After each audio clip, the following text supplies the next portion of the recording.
So you can use one of these meters just to test your phone's charging system.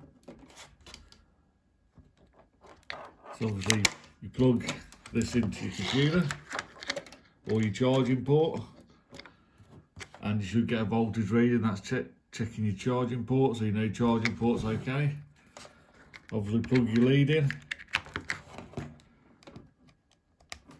and then see if it charges.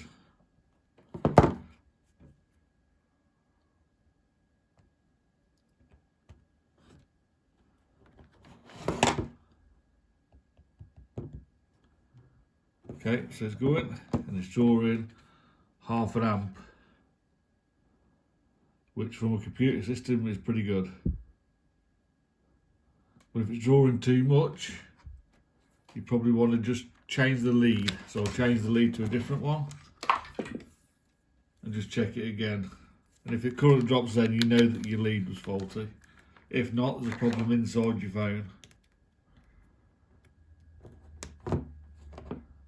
So it's drawing current straight away, same. So I know the cables are fine on this. It's drawing the same. So the cables are fine.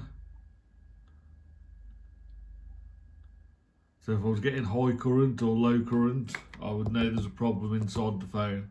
But this is okay, so. Just an easy way to test with these little meters. They are good.